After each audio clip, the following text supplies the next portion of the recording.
Tongue cleaning plates use பண்ணுறீங்களா? அதாவது tongue cleaners use பண்ணுறீங்களா? போச்சுங்க. இதனால் என்ன விளைவுகள் வருதுன்னு நீங்கள் இந்த வீடியோவில் பாருங்கள். அனைவருக்கும் வணக்கம். நான் உங்கள் டாக்டர் வருண்குமார் ஜே, காது மூக்கு தொண்டை நிபுணர். நிறைய பேர் காலையில் ப்ரஷ் பண்ணும்போது டங் கிளீனிங் பிளேட்ஸ் யூஸ் பண்ணுறீங்க. அது விதவிதமாக வருதுங்க. பிளாஸ்டிக்கில் வருது, ஸ்டீலில் வருது, வெள்ளியில் வருது. ஸோ இது யூஸ் பண்ணுறதுனால என்னென்ன விளைவுகள்னு பார்த்தீங்கன்னா, நிறைய பேர் வாய் புண்ணுன்னு ரெக்கரண்ட்டாக ஒரு வாய் புண்ணு வந்துக்கிட்டே இருக்காங்க. சில பேருக்கு டேஸ்ட்டு தெரிலன்னு வராங்க. சில பேருக்கு நாக்கில் ஏதாவது சாப்பிட்டாலே வந்துட்டு எரிச்சல் வருதுன்றாங்க. நிறைய பேருக்கு நான் சொல்கிற அட்வைஸ் என்னென்னா, நாக்கு க்ளீனே பண்ண தேவையில்லை. ஆட்டோ கிளென்சிங் மெக்கானிசம்னு ஒன்று இருக்குங்க. சாப்பிடும் போதோ தண்ணி குடிக்கும் போதோ அந்த சர்ஃபேஸில் ரப் பண்ணிட்டு போகிறனாலேயே க்ளீன் ஆகிடும்.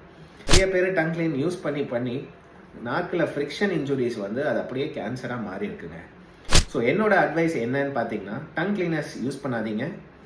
நல்ல ஒரு டூத் பேஸ்ட் யூஸ் பண்ணுங்கள். வாய் நல்லா சாப்பிட்டதுக்கப்புறம் குளிச்சாலே இந்த வாய் க்ளீன் ஆகிடும். ஸோ இந்த மாதிரி யாராவது டங் கிளீனிங் பிளேட்ஸ் யூஸ் பண்ணுறாங்கன்னா அவங்களுக்கு இந்த வீடியோவை ஷேர் பண்ணி டங் கிளீனர்ஸ் இனிமேல் யூஸ் பண்ணாதீங்கன்னு கொஞ்சம் அட்வைஸ் பண்ணுங்கள். இந்த மாதிரி வீடியோ பிடிச்சிருக்குன்னா ஃப்ரெண்ட்ஸ் கிட்ட ஷேர் பண்ணுங்கள்.